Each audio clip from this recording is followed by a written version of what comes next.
প্রতিটা দিন আমার এই চ্যানেলের নিত্য নতুন শিক্ষণীয় ভিডিও প্রতিটা দিন দেওয়া হয়। যে কোনো ধরনের পরীক্ষার প্রশ্ন ও উত্তর সবার আগে পাওয়ার জন্য চ্যানেলটি সাবস্ক্রাইব করে রাখুন। চলুন কথা না বাড়িয়ে ভিডিওটা শুরু করা যাক। ফার্স্ট প্রশ্ন, গ্লাইকোলিসিস কোথায় ঘটে থাকে? উত্তরটি হলো পেশিকোষে গ্লাইকোলিসিস ঘটে থাকে। উত্তরটি হলো পেশিকোষে গ্লাইকোলিসিস ঘটে থাকে। নেক্সট প্রশ্ন, স্নায়ুতন্ত্র ময়ের মতো কি গঠন করে থাকেন?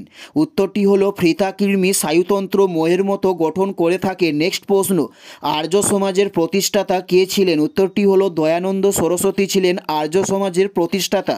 উত্তরটি হলো দয়ানন্দ সরস্বতী ছিলেন আর্য সমাজের প্রতিষ্ঠাতা। নেক্সট প্রশ্ন, কাকে পাগল রাজা বলা হয়ে থাকে? উত্তরটি হলো মোহাম্মদ বিন তুগলককে পাগল রাজা বলা হয়।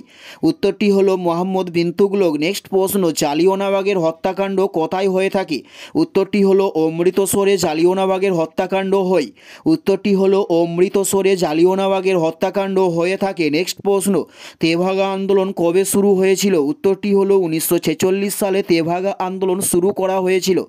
উত্তরটি হলো 1946 সালে তেভাগা আন্দোলন শুরু হয়েছিল। নেক্সট প্রশ্ন, ওহাবি আন্দোলনের প্রতিষ্ঠাতা কে ছিলেন? উত্তরটি হলো সৈয়দ আহমেদ খান ছিলেন ওহাবি আন্দোলনের একজন প্রতিষ্ঠাতা। নেক্সট প্রশ্ন, বসুবিজ্ঞান মন্দির কে প্রতিষ্ঠা করে থাকেন? উত্তরটি হলো জগদীশচন্দ্র বসু বসুবিজ্ঞান মন্দিরকে প্রতিষ্ঠা করেন।